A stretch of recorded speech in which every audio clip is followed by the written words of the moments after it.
ហើយបងណាខ្លះដែរកំពុងតែស្វែងរកជាមួយនឹងប្រភេទម៉ូតស្បែកជើងប៊ូកាត់កែងវិញណាបងថ្ងៃនេះគឺបងមានម៉ូតថ្មីមួយម៉ូតទៀតហើយបងដើម្បីយកមកណែនាំជូនបងទាំងអស់គ្នាបងប្រភេទម៉ូតនេះបងមានលេខកត់សម្គាល់ TMSB 105បង TMSB 105គឺជាលេខកត់សម្គាល់បងអាចមើលបានណាបងប្រភេទម៉ូតនេះគេមកជាមួយនឹងពណ៌សូកូឡាកម្ៅវិញពាក់ទៅលើជើងគឺស្អាតខ្លាំងមែនតែនតែម្ដងណាបងសម្រាប់ប្រភេទម៉ូតនេះបងស្បែកគឺយើងធ្វើចេញពីស្បែកកោសុទ្ធ 100%បងស្បែកកោសុទ្ធ 100%បងពាក់ទៅគឺទុនជើងស្រួលពាក់សូដាធ្វើឲ្យបងឈឺជើងពិបាកពាក់ពិបាកដើរអីណាបងប្អូនហ៊ានធានាជូនបងតែម្ដងសម្រាប់ប្រភេទដេនេះខាងលើស្បែកជើងណាបង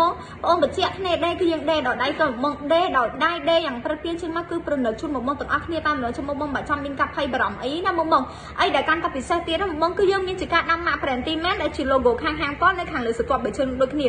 បងអាចមើលបានណាគឺស្អាតខ្លាំងមែនតែម្ដងចឹងសម្រាប់ប្រភេទបាតនៅខាងក្រោមនេះវិញបងប្រភេទបាតគឺយើងធ្វើចេញពីបាតក្រែបសុទ្ធ 100%បងបាតក្រែបសុទ្ធដើរលើអត់ដើរលើក្រោអត់ល្អទេបងប្អូនហ៊ានធានាជូនបងដូចគ្នាបងអាចមើលហើយយើងក៏មានជាការដេគ្នានៅខាងក្រោមបាតនឹងគឺបញ្ជាក់ថាគុណភាពគឺទ្វេគុណជា2ជូនបងតែម្ដងណាបងចឹងសម្រាប់ប្រភេទម៉ូតនេះបងគឺយើងមានខ្សែចាប់ពីខ្សែ39រហូតដល់ខ្សែ44បងយើងមានក្រូខ្សែគ្រប់ទំហំជូនបងទាំងអស់គ្នាតែម្ដងចឹងបើសិនជាបងស្រឡាញ់ពេញចិត្តបងគ្រាន់តែតម្លាក់លេខទូរស័ព្ទបូកជាមួយនឹងទីតាំងហើយចុចជាមួយនឹងលេខកត់សម្គាល់ដែលមានលេខកត់សម្គាល់ TMSB 105ណាបង TMSB 105ហើយតម្លាក់ចូលខាងក្នុង page ឥឡូវហ្នឹងដើម្បីទទួលបាន promotion ដ៏ពិសេសណាបងអរគុណច្រើន